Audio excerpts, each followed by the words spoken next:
Hello student, this is professor Arif Sheikh. मैं आज आपके लिए लाया हूँ चैप्टर नंबर 2 मॉड्यूल 1 का economics, social, education, health, infrastructure. ठीक है, यहाँ पर ये जो चैप्टर है स्टूडेंट्स, सोशल इंफ्रास्ट्रक्चर, ये जो है ये दो चीज़ों से रिलेटेड है। एक है एजुकेशन और एक है हेल्थ केयर। ठीक है, तो यहाँ पर जो सोशल इंफ्रास्ट्रक्चर हम लोग स्टडी करने वाले हैं वो एजुकेशन से रिलेटेड होगा और हेल्थ केयर से रिलेटेड होगा। देखो, समाज में एजुकेशन, सोसाइटी में एजुकेशन बहुत ज़रूरी है। अगर किसी देश का डेवलपमेंट करना है तो एजुकेशन बहुत इंपॉर्टेंट होता है। अगर आपके पास एजुकेशन है तो आप डेवलपमेंट कर सकते हो, तो दोनों भी बहुत ज़रूरी है, एजुकेशन भी और हेल्थ केयर भी। मान लो कि आपके पास एजुकेशन है लेकिन आपके कंट्री में हेल्थ केयर फैसिलिटी नहीं है। ठीक है, तो क्या आपके कंट्री में डेवलपमेंट हो सकता है? नहीं हो सकता। अगर आपके पास हेल्थ केयर फैसिलिटीज़ अच्छी है कंट्री में बट एजुकेशन सिस्टम ख़राब है, तो क्या कंट्री का डेवलपमेंट हो सकता है? नहीं हो सकता। तो दोनों भी बहुत इंपॉर्टेंट है, एजुकेशन भी इम्पॉर्टेंट है और साथ ही साथ हेल्थ केयर भी बहुत ज़्यादा इम्पॉर्टेंट है। ठीक है, तो सोशल इंफ्रास्ट्रक्चर जो हम लोग पढ़ेंगे स्टूडेंट्स, वो रिलेटेड टू एजुकेशन और हेल्थ केयर होगा, जैसे मैंने कहा आपको। तो फर्स्ट क्वेश्चन है importance of social infrastructure, human development.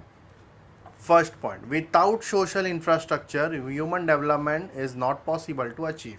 ठीक है, देखो एजुकेशन और हेल्थ केयर, जैसे मैंने आपको बोला सोशल इंफ्रास्ट्रक्चर, यहाँ पर आपको एजुकेशन और हेल्थ केयर अज्यूम करना है। तो without social infrastructure human development is not possible. तो ह्यूमन डेवलपमेंट के लिए एजुकेशन भी बहुत ज़रूरी है और हेल्थ केयर भी बहुत ज़रूरी है। Human development level of nations are measure by HDI, human development index. ठीक है, ह्यूमन डेवलपमेंट इंडेक्स में लाइफ एक्सपेक्टेंसी देखा जाता है, ठीक है, एजुकेशन लेवल देखा जाता है और पर कैपिटा इनकम, पर पर्सन का इनकम देखा जाता है। अभी जैसे मान लो हम लोग कंपेयर करते हैं इंडिया और जापान को, तो आप देखोगे कि जापान की लाइफ एक्सपेक्टेंसी बहुत ज़्यादा है, 80 ईयर्स तो लोग नॉर्मल जीते ही है। ठीक है, और हमारे इंडिया में जो लाइफ एक्सपेक्टेंसी है वो 65 ईयर्स है।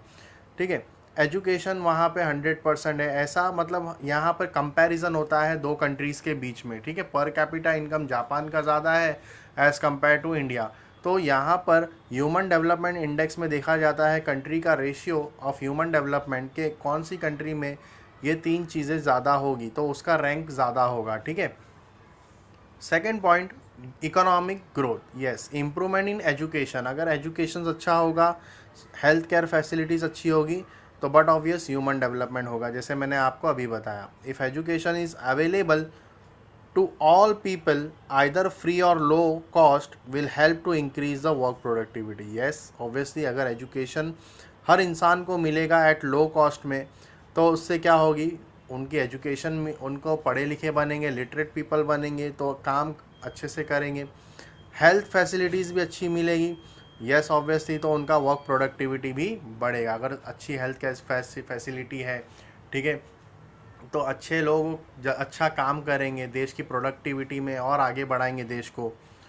पॉजिटिव एक्सटर्नलिटी, जो थर्ड पॉइंट है हमारा वो है पॉजिटिव एक्सटर्नलिटी। देखो यहाँ पर पॉजिटिव टुवर्ड्स किसकी तरफ, तो एजुकेशन और हेल्थ केयर की तरफ, फिर से यहाँ पे वही बात की है, पॉजिटिव एक्सटर्नलिटी। एग्जाम्पल दिया, देखो, if people in urban slums are provided training on sanitation and health care, ठीक है, it will help to prevent the spread of disease in the locality. अब देखो, प्रधानमंत्री ने योजना बनाए थे कि घर घर शौचालय, तो ये घर घर शौचालय क्यों था कि खुले में शौच करने से गंदगी और बीमारी फैलती है, तो घर घर शौचालय होना चाहिए, बराबर। तो उससे क्या होगा, स्प्रेड ऑफ डिजीज़ नहीं होगा लोकेलिटी में।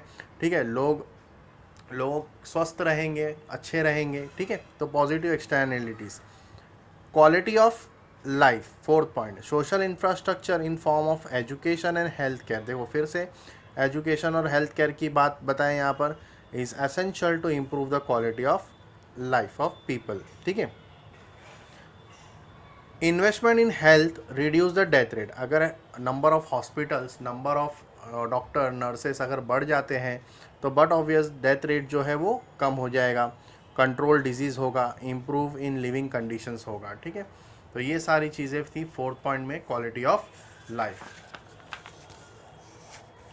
Now the fifth one is productive efficiency. Yes, obviously अगर अच्छी फैसिलिटीज़ मिलेगी तो प्रोडक्टिव एफिशिएंसी भी, लोगों की काम करने की क्षमता भी अच्छी बढ़ेगी। जैसे कि availability of basic social infrastructure, जैसे कि ड्रिंकिंग वाटर, अच्छा स्वच्छ पानी होना चाहिए, सैनिटेशन फैसिलिटीज़ प्रोवाइड करनी चाहिए, प्रोविजन ऑफ न्यूट्रिशन फूड्स देना चाहिए, increase life expectancy, this will increase the productive efficiency and economic growth. तो हर देश में अगर ये सारी चीज़ें गवर्नमेंट की तरफ से अच्छी मिलेगी तो डेफिनेटली प्रोडक्टिव एफिशिएंसी बढ़ेगा और इकोनॉमिक ग्रोथ होगा। Better resource utilization, improvement in knowledge and skills of working population. देखो क्या क्या बोला है यहाँ पे, नॉलेज और स्किल्स की बात हो रही है, किसकी, वर्किंग पॉपुलेशन की। ठीक है, अगर उनके पास अच्छा पढ़े लिखे होंगे तो अच्छा नॉलेज होगा, पढ़े लिखे होंगे उनके पास स्किल होगा, हुनर होगा, तो वो सही तरीके से रिसोर्सेज का यूज़ कर सकें। बेटर यूटिलाइजेशन ऑफ रिसोर्सेज, इसके लिए एजुकेशन बहुत इंपॉर्टेंट रोल प्ले करता है। Better utilization of resource, raise standard of living with well developed infrastructure, अगर अच्छा इंफ्रास्ट्रक्चर होगा देश में तो बेटर हेल्थ केयर फैसिलिटीज़ होगी अच्छी और एजुकेशन अच्छी होगी, इससे अपने आप स्टैंडर्ड ऑफ लिविंग जो है पब्लिक का बढ़ेगा। तो आई होप आप लोग को ये importance of social infrastructure concept पूरा समझ में आ गया होगा। ठीक है, तो मिलते हैं फिर हम लोग नेक्स्ट वीडियो में इसके नेक्स्ट क्वेश्चन के साथ। That's all for today.